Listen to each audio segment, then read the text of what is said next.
Olá pessoal, eu sou o Sérgio Marconi. E eu sou o Joaquim Gama. Olá Joaquim, estamos de volta aqui. Você está convidado a participar com a gente do Inatuais número 2. Aqui você terá informação, atualidades e cultura. Lembrando que o Inatuais está no Instagram e no Facebook. E você pode ouvir no SoundCloud/Inatuais, no Spotify no canais Inatuais e também no YouTube/Inatuais. Não se esqueçam de favoritar, curtir e seguir nosso canal para serem avisados assim que colocarmos novos conteúdos, o qual já nos empenhamos aqui, não é mesmo, Joaquim? Em sermos mais breves em colocar os conteúdos no ar. Bem, sim. Não é? Bem, no Inatuais de hoje, você verá Moro e o Verde, uma guerra do século XXI. Informações seletivas importam? E por que a fraternidade é vermelha? No finalzinho, as dicas de etiqueta do senhor Oscar. Fique com a gente, você não vai se arrepender. Afinal, ser inatual é falar de tudo, inclusive de atualidades. Bem, Joaquim, sabendo que você está bem aí, que está tudo tranquilo, esse inverninho está tão bom, né? Tão bom para dormir, bom para estudar, enfim. Bom para tudo, não? Vamos começar falando então do caso do ex-juiz, atual ministro da Justiça, o caso do Sérgio Moro, né? O site Intercept, uns meses atrás, adquiriu mensagens hackeadas do ex-juiz, não só dele, como sabemos hoje de outras figuras, não só do Ministério Público, como políticos também. As trocas de mensagens entre o então juiz da Lava Jato e procuradores do Ministério Público levantaram algumas suspeitas tanto sobre a veracidade das mensagens quanto a lisura e a idoneidade dos processos que condenaram tantos figurões da política. Após a guerra de narrativas hoje, precisamente hoje, dia 24/7, o dia que a gente está gravando o Inatuais número 2, a Polícia Federal prendeu 4 hackers suspeitos em Araraquara, no interior de São Paulo. Até o momento, sabe-se que o COAF detectou uma movimentação financeira feita por esses suspeitos no valor de R$630 mil. E então, Joaquim, por ser quase totalmente virtual, essa guerra, a gente pode considerar ela mais limpa do que uma guerra de arma de fogo? Pois é uma boa pergunta. É uma pergunta que eu me faço e acho que não tem uma resposta ainda. E eu acho que é uma pergunta que talvez o nosso ouvinte também esteja se fazendo, porque parece que agora, daqui para diante, naquilo que costumamos chamar de futuro, parece que essa vai ser a realidade. Porque se você observar o que tem acontecido no Brasil aí, de mais chamativo aí nas notícias e o que tem mais chacoalhado a vida pública do Brasil, tá tudo ligado a hackeamento, não sei nem se essa palavra existe, mas vou usar, se não for, eu deixo esse neologismo aqui. É alguém que hackeia alguém, que hackeia alguém, que hackeia alguém. Criaram até fizeram até uma paráfrase daquele famoso adágio, né, em relação aos supostos, às supostas mensagens que mostrariam alguma ilicitude lá do Sérgio Moro e dos procuradores. E aí veio depois apareceu um suposto, apareceu um perfil depois, né, chamado Pavão Misterioso lá no Twitter, e também dizendo que hackeou um bocado de coisa do Glenn Greenwald, e por conta de tudo isso o pessoal até falou que, olha, quem com hacker fere, com hacker será ferido, né? Fizeram até essa paráfrase aí, e me parece, a julgar pela frequência aí dessas coisas que estão acontecendo, parece que a guerra do século XXI vai ser travada toda nas teclas e nos prints aí, né? Não sei se as bombas e mísseis e estratégias militares, como até então conhecemos, elas vão continuar a existir. Talvez sim, mas eu acho que elas vão coexistir agora com isso aí, porque parece que esse tipo de prática pode levantar e derrubar poderes, né? Então, a gente fica com essa pergunta, né?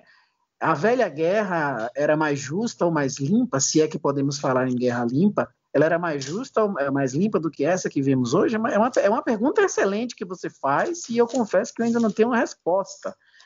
Mas tendo a responder que não, né? Porque, por muitas razões, uma delas é porque esse número elevado de hackeamentos, de prints que ocorrem com figuras de importância nacional como o ministro da Justiça, esse tipo de coisa nos deixa em lembrar que impressão ontem também, vamos lembrar só para acrescentar o que você está comentando, Uhum. vamos lembrar que o ministro da Economia, o Paulo Guedes, também teve, né, seu celular Exato, então ontem o hackeado. segundo ministro foi atingido com isso, então fica a certeza, quase certeza, podemos dizer que se pessoas do alto escalão do governo só podem sofrer ataque, o que será de mim ou de você? Né? Então eu tendo a achar aí que talvez essa seja uma guerra mais silenciosa, ou seja, absolutamente silenciosa e, portanto, talvez mais suja. Eu não tenho uma resposta para essa tua pergunta, mas eu tendo a achar que não, que a nossa guerra ela parece ser mais suja, né? A guerra da nossa época, pelo menos a guerra principal, ela parece ser mais suja, né? Ou pelo menos menos ética, alguma coisa nesse sentido, né? Parece que havia mais, pode ser passadismo da minha parte, mas parece que havia mais honradez em você ver o inimigo fisicamente frente a frente e vamos no mano a mano ver quem ganha, né? Quem é mais forte no sentido imediato ali do contato físico, né, do número de soldados envolvidos na batalha, etc. Né? Mas agora as arregimentações ocorrem no plano escuro, no plano obscuro, e as pessoas recebem dinheiro de outras, está aí o COAF mostrando, e me parece que, embora eu ainda tenha um não para a sua resposta, me parece que a minha tendência é dizer que não, olha, parece que realmente estamos numa guerra mais suja, né? Por ser mais obscura, por se travar de uma maneira mais obscura, né? No meio dessa invasão de privacidade, né? Que a gente até falou no podcast número 1 sobre essa linha tão tênue entre o que é privado e o que é público. E essa guerra de hackers também tem muito a ver com isso, né? Porque no afã de capturar mensagens que com certeza tem um fundamento político, né? Que o desejo dessas mensagens é provar que as ações que levaram à prisão, sobretudo do ex-presidente Luiz Inácio, junto com isso entra uma dose cavalar de invasão de privacidade, junto com isso entra uma dose cavalar de falta de preparo do governo brasileiro em estar atento a determinadas invasões, não é verdade? Porque assim, a gente tem falado muito sobre os lados, né? Um lado que invade para ter as suas causas políticas reivindicadas, o outro lado que agora tem uma ofensiva com a polícia prendendo supostos hackers, mas a gente pouco fala da facilidade que é entrar na inteligência de um governo. Você não está falando de mim, de você exclusivamente. Nós estamos falando de altas figuras do governo, por exemplo, o celular de um ministro da Fazenda como o Paulo Guedes, uma vez vindo à tona coisas íntimas, tem impacto talvez na economia, tem impacto talvez nos mercados, enfim, nós estamos falando de coisas muito sérias. Nós estamos falando de coisas muito sérias. Claro. E em nenhum momento ouvimos no Brasil assim alguém da inteligência brasileira ir lá e falar alguma coisa e dizer que... Ou seja, o que nos leva a concluir que é uma guerra em que o outro lado, quem está do outro lado da trincheira guerrando com a gente, está em vantagem. Está em vantagem sempre. Está em vantagem, né? Sempre, porque eu posso hackear hoje, ser preso hoje, mas amanhã eu posso voltar. Exato. Amanhã eu posso voltar. Parece que é uma guerra em que o lado de lá tem uma super arma e o lado de cá está com um estilingue, né? Exato. Como dizem aqui em Feira de Santana, está com badog. Tá com o badog, o bom e velho badog. O cara com a bazuca e a gente aqui com o badog, né? Dá a impressão realmente de que nós estamos... A impressão que, na verdade, já se confirma como uma realidade de que neste mundo de suposta ajuda à humanidade, que é o que a tecnologia propõe, eu acho que nós nunca tivemos tão expostos, tão frágeis, tão vulneráveis a qualquer tipo de coisa que possa acontecer. E que a inteligência de um governo, seja ele qual for, do Estado brasileiro, vou colocar assim, né, para ficar uma coisa suprapartidária, o que seja, assusta que a inteligência do Estado esteja, pelo menos é o que está se comprovando, totalmente perdida, né? Porque quando age depois, né? O como foi possível que um hacker tenha entrado no celular de 2 ministros de Estado? Como assim? Como isso pôde acontecer?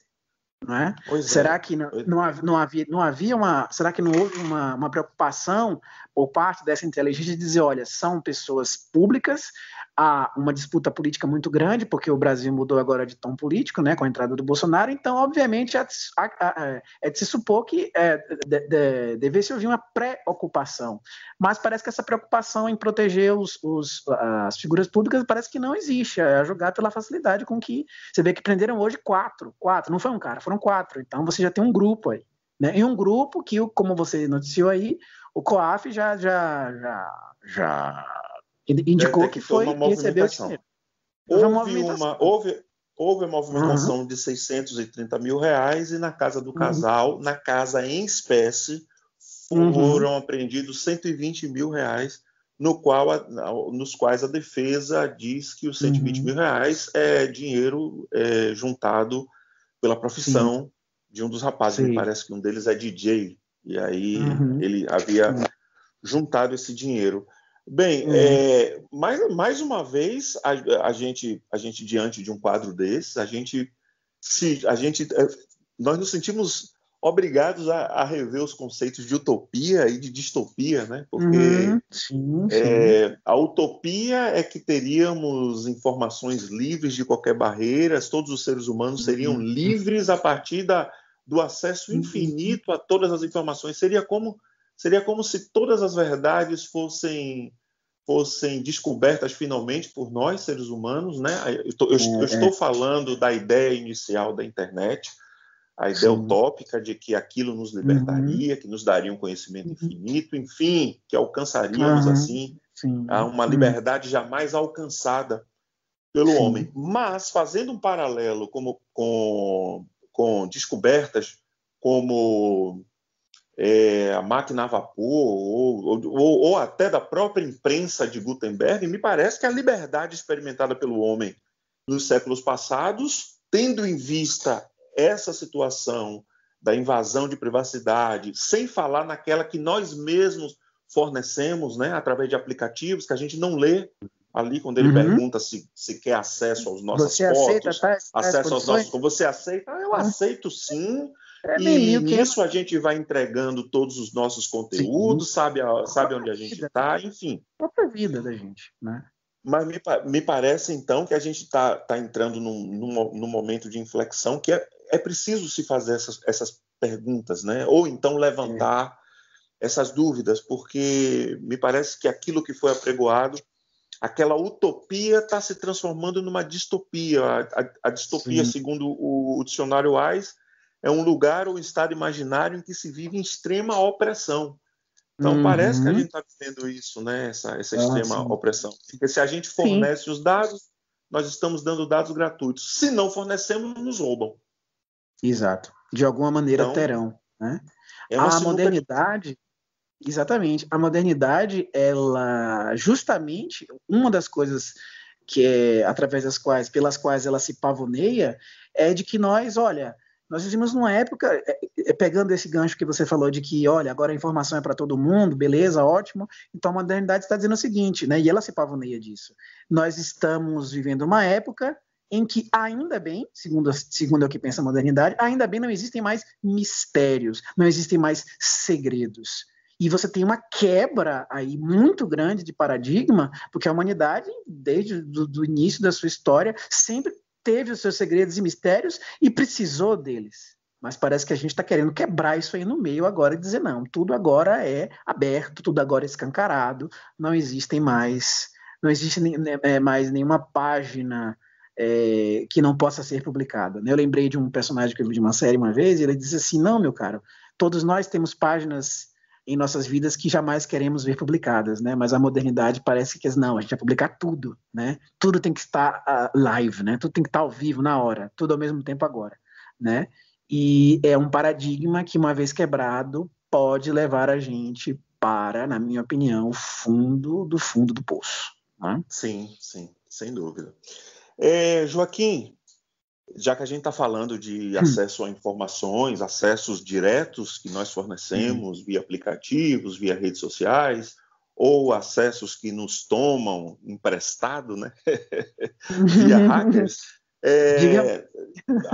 nós temos também um outro fenômeno que caminha juntamente com esse, que é a questão da seletividade de informações, né?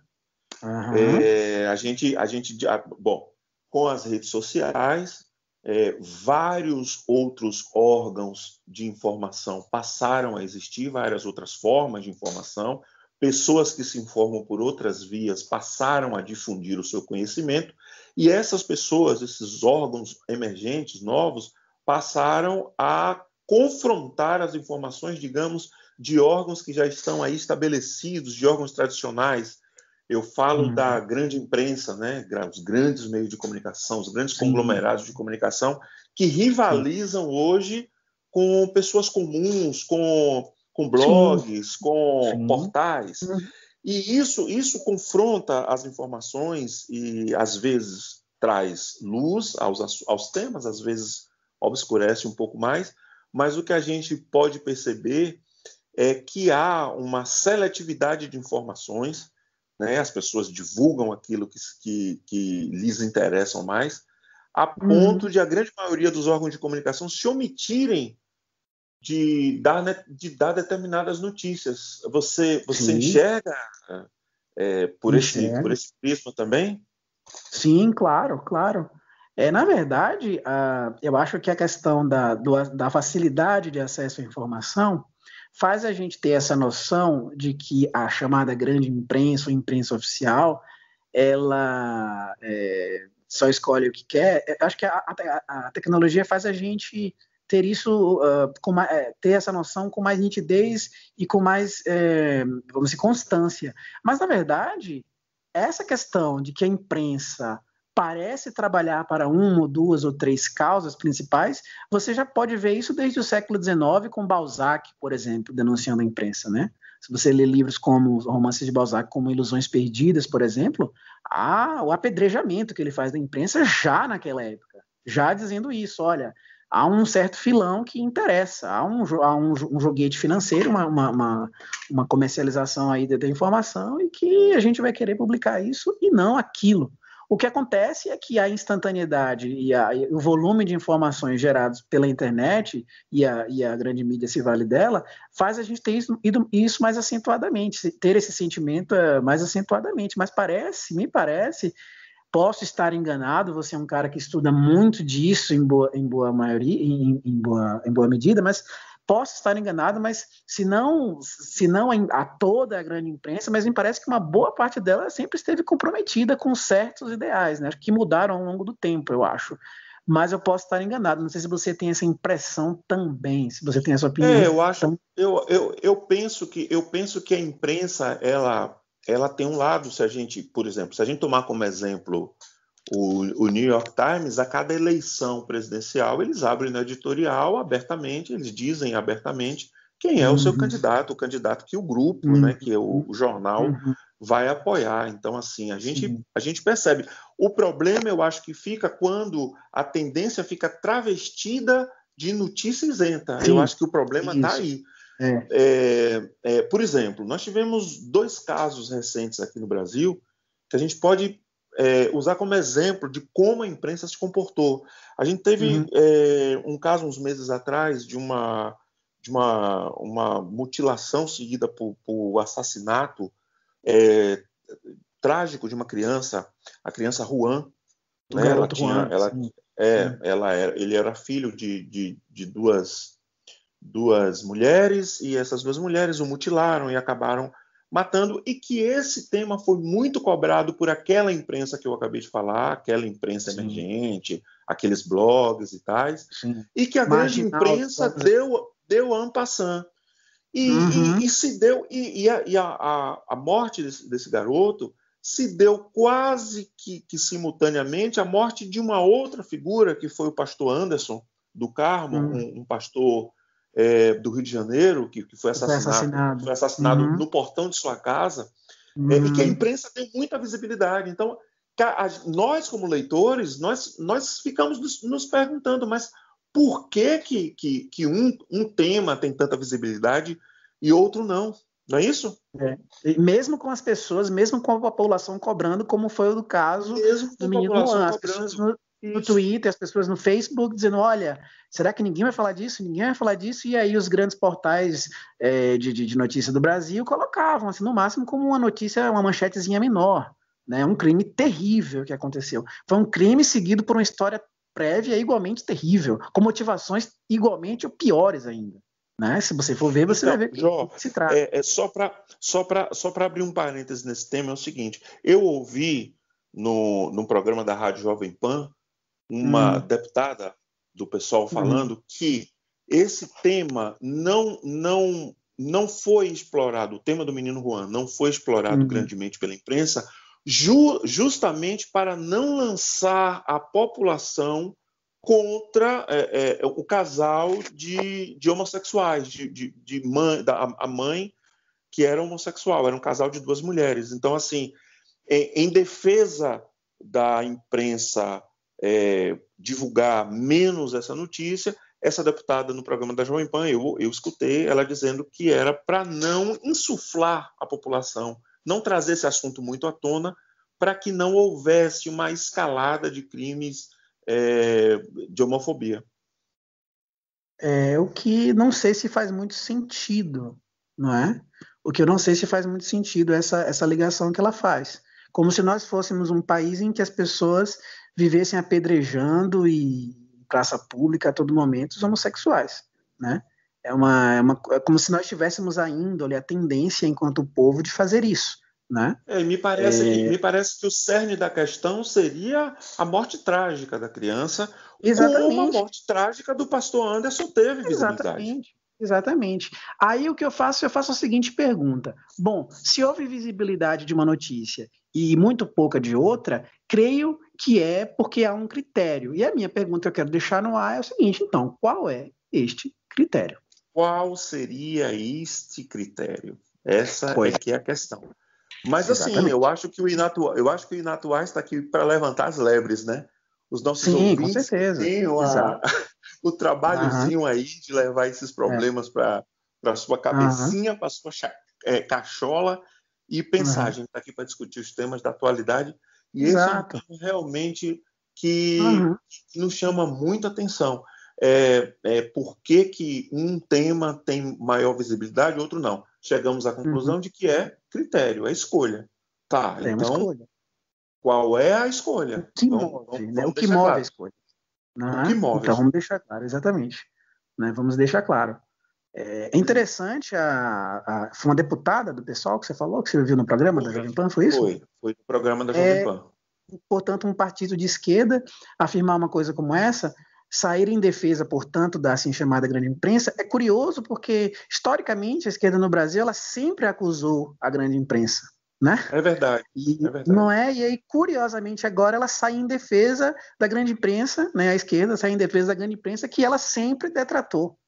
Né? Ela sempre detratou. Parece que agora, de repentemente, como diz o outro, me parece que aí há, portanto, uma defesa da atitude da grande imprensa em noticiar pouco. Né? Ela, inclusive, criou uma justificativa para isso. Que você me dizendo aí, eu não vejo muito, não vejo como cabal, né?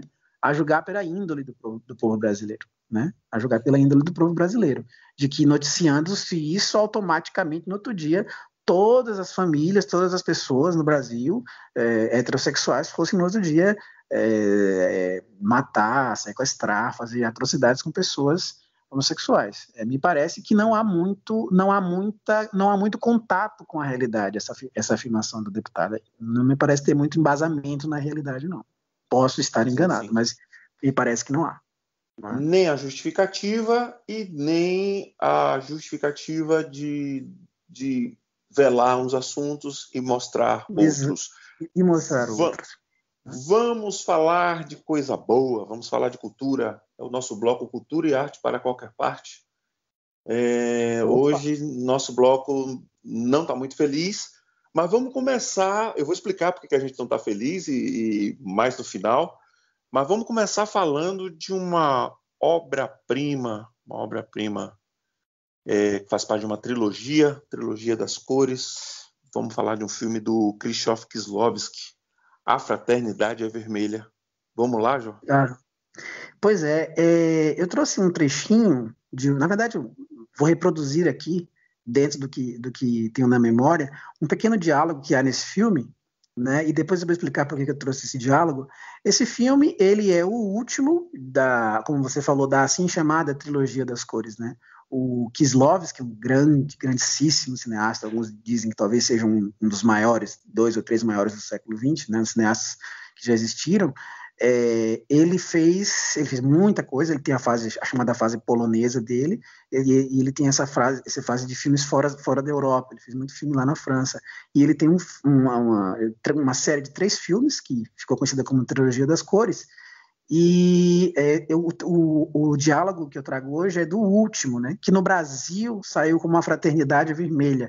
Em francês, no original, é apenas rouge, né, vermelho. Vermelho. E a história é a seguinte: é uma garota vivida pela Irene Jacob, que começa uma amizade com um juiz aposentado vivido pelo Trintignant, Jean-Paul Trintignant, se não me engano o nome do ator que faz o juiz. Jean-Louis Trintignant, exatamente. Ela atropela um dia um cachorro e ela diz: meu Deus, o que eu vou fazer? E ela vê que na coleira tem um endereço. E ela leva o cachorro para o endereço, e é lá justamente que mora o juiz aposentado.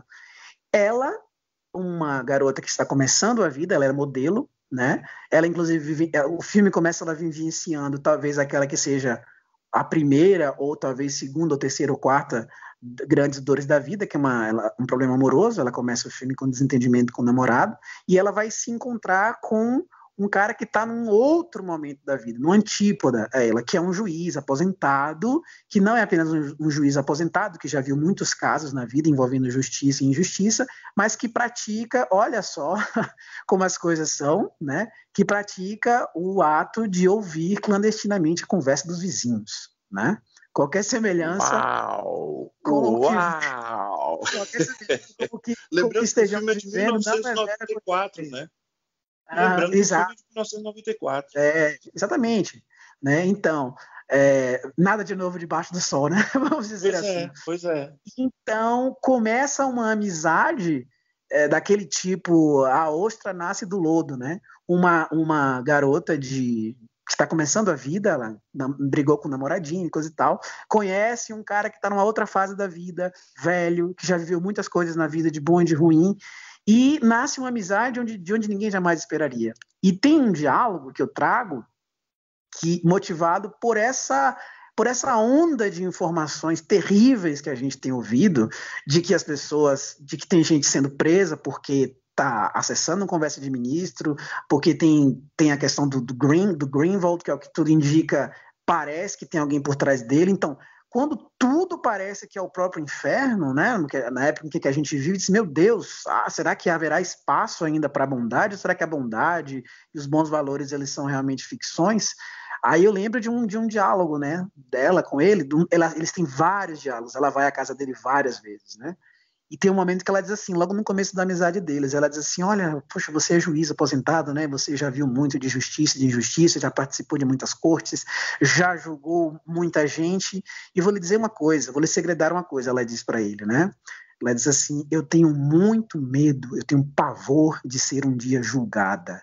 E o velho juiz, com muita história que já passou por aquelas retinas, olha para ela e diz assim: não se preocupe, a justiça não julga os inocentes, né? Com bastante afeto, com bastante carinho, quase como um pai falando para uma filha, né? Olha, sim. Fica tranquila, porque eu posso te garantir que, vamos dizer assim, a sua vibe não é essa, né?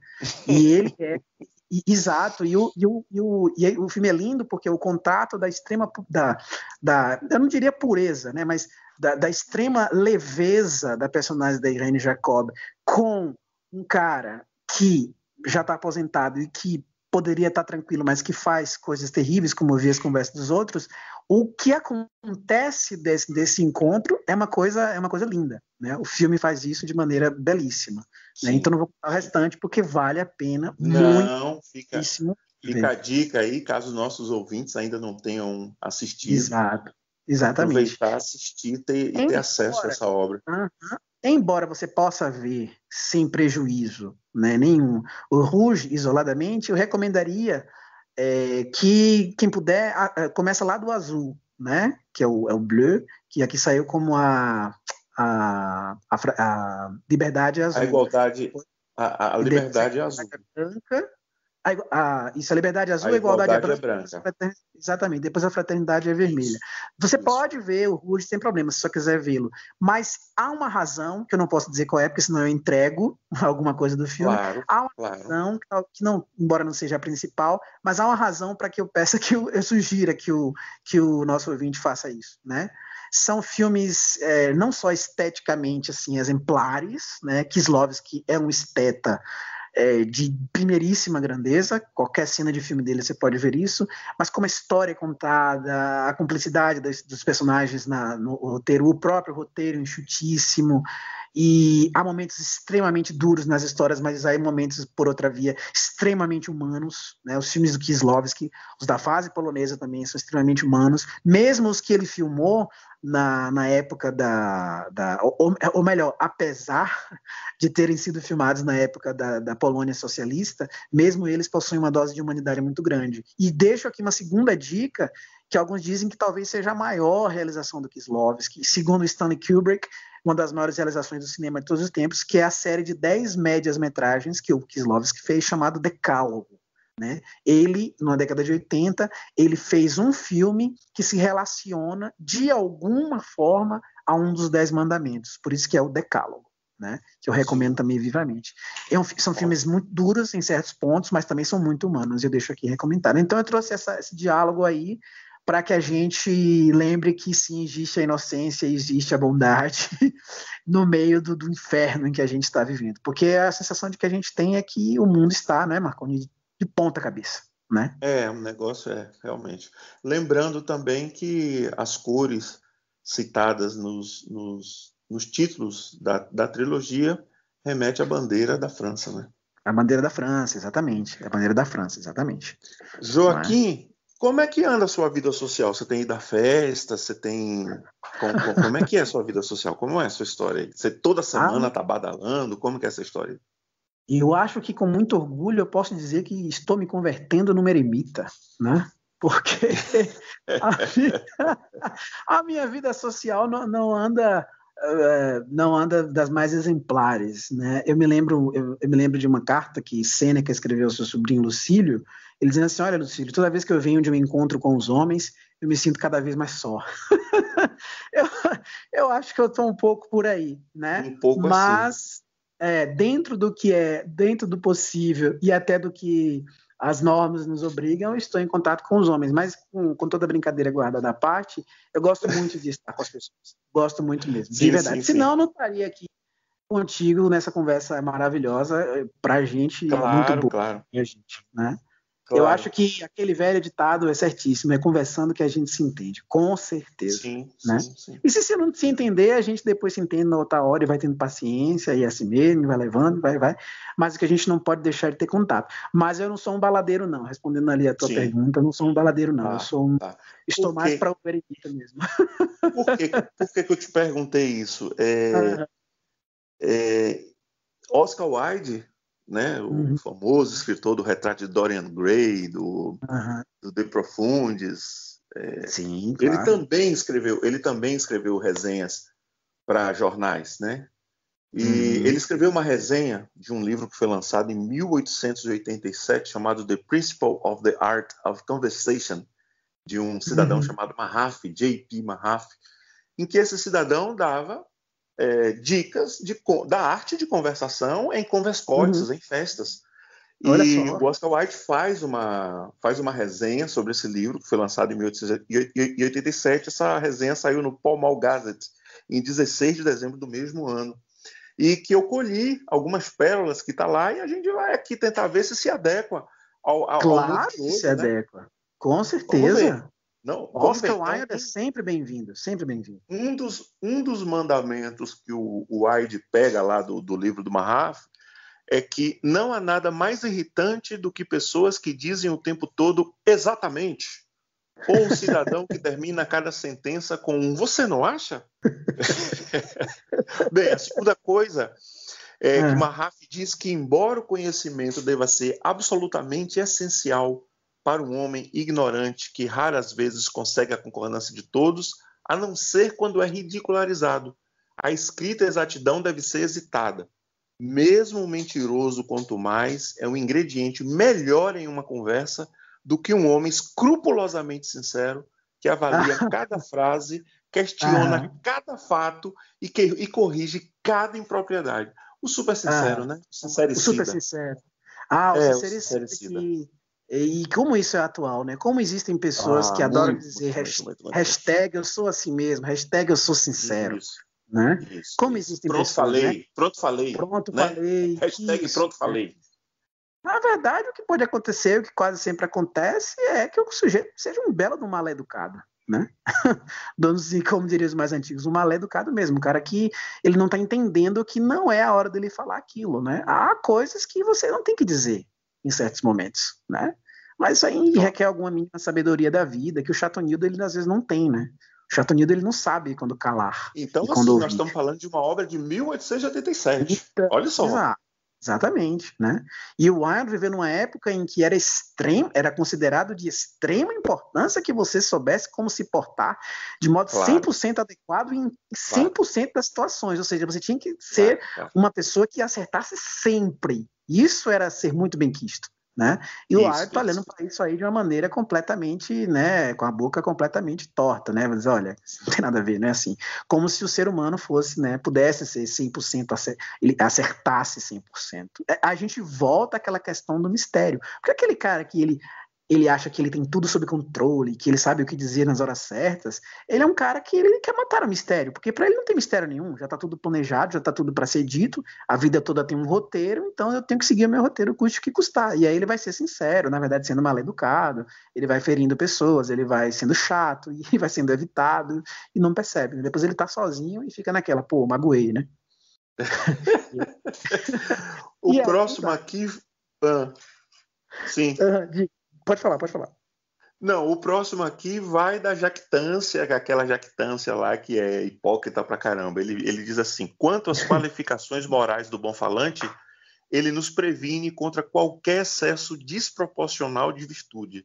Ou seja, aquele cara que fica falando de suas qualificações morais demais, serve para você dizer assim: olha, isso eu não devo fazer, que é demais.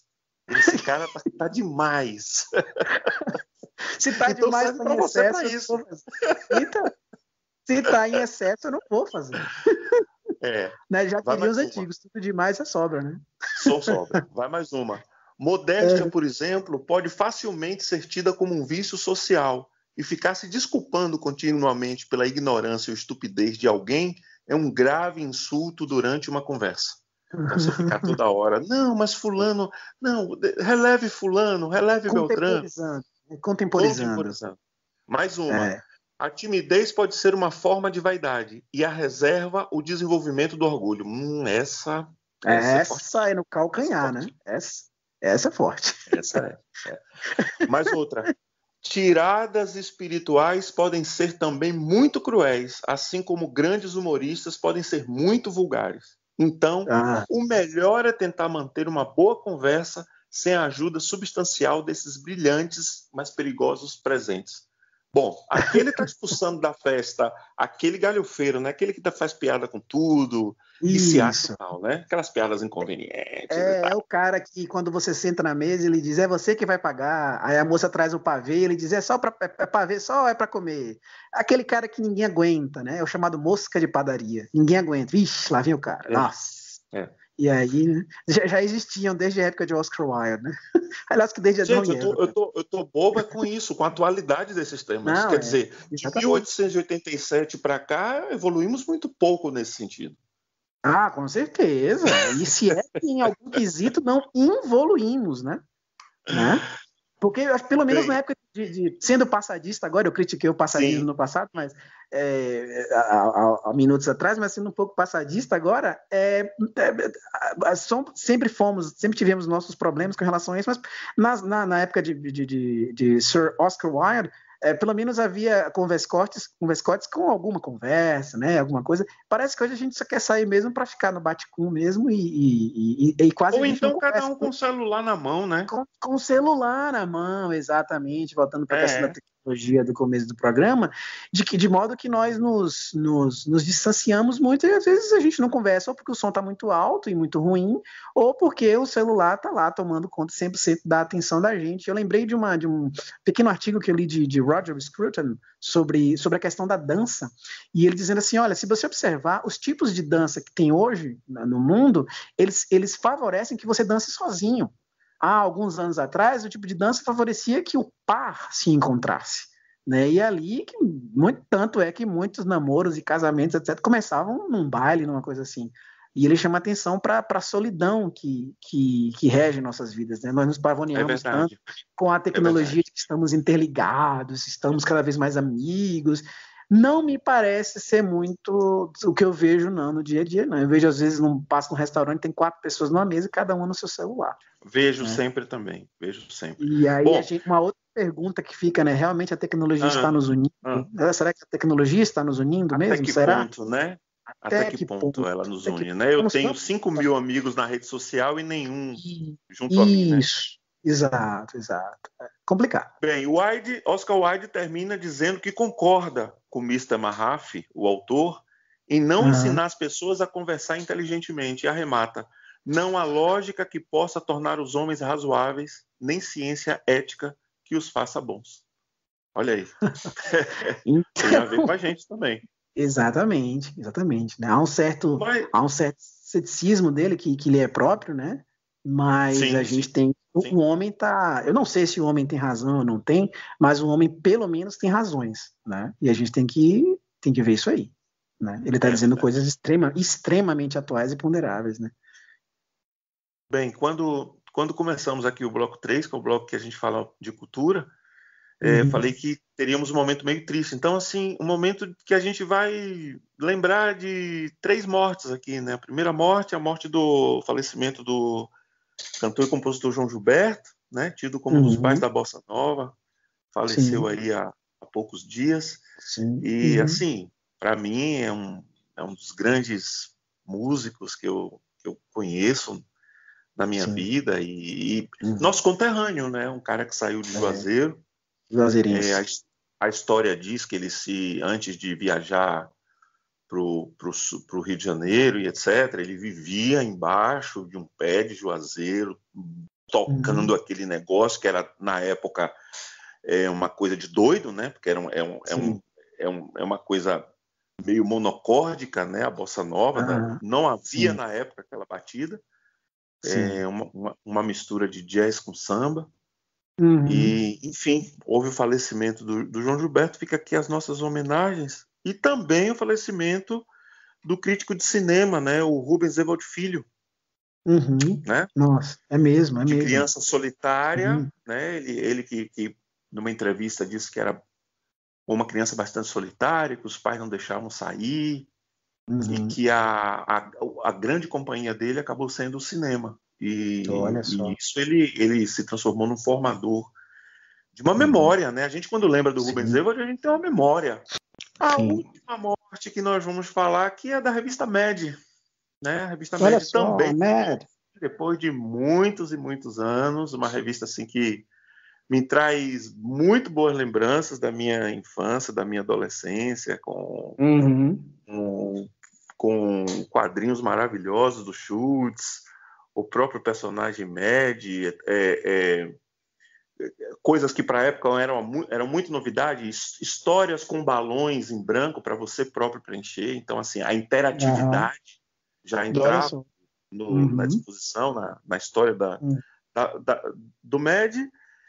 E, enfim, encerramos o Inatuais falando de 3 falecimentos, né, Jó? Exato. 3 mortes. Eu acrescentaria essa tristeza, mais uma. Perdemos também o veterano jornalista Salomão Schwartzman, né? Sim, Se não me engano, no mesmo dia do sim, Gilberto, sim, não sim, foi no isso? mesmo dia, no mesmo dia, Exatamente, né? no mesmo Salomão dia. era um jornalista de muita história, ele tem um momento muito significativo na vida dele, ele sendo de família judia, ele foi o cara, o repórter brasileiro que, à época, cobriu ali o julgamento de um dos nazistas, dos maiores nazistas, dos maiores comandantes nazistas da época, né? E ele transmitiu isso, né? Então, para um judeu não era brincadeira você superar essa dor, mas ele, em nome do bom profissionalismo, fez isso à época, né? Em 61, se eu não me engano, e desde lá o Salomão ele veio sempre crescendo, né? E ele tinha uma característica maravilhosa, ele adorava conversar, então ele, por Era um último, ele apresentava. apaixonado pela música erudita, né? Exato, exatamente. Apresentou Tinha uma programas paixão da dele TV pela música. Cultura, Exato. Ele, por último, apresentava o Diário da Manhã na Cultura FM de São Paulo, na e era um Cultura programa que era FM. muito regado assim, a um tom de conversa, embora ele não conversasse diretamente com uma pessoa, né, mas o tom dele era como que estava conversando com o ouvinte. Isso era delicioso. O programa dele, daqui a pouco, durava uma hora, daqui a pouco, você, pô, acabou. Porque era tão. Isso entremeado por muita música boa. Ele gostava de música erudita, gostava de muita coisa do popular também, e eu conheci muita coisa, né, do Svatman, pelo Svatman, e adorava o tom dele, né? Mas enfim, partiu também, né? Partiu. Bom, E ele sempre, deixamos aqui, deixamos aqui as condolências, né? E ele deixamos. gostava de dizer, depois de todo o programa, né? Seja feliz. Então vamos nos apropriar dessa frase e dizer: sejam Ah, felizes os nossos ouvintes.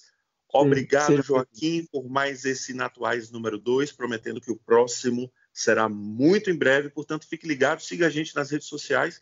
Nós estamos no Facebook, nós estamos no YouTube e nós estamos no Spotify e também no SoundCloud. Basta ir lá e digitar Inatuais.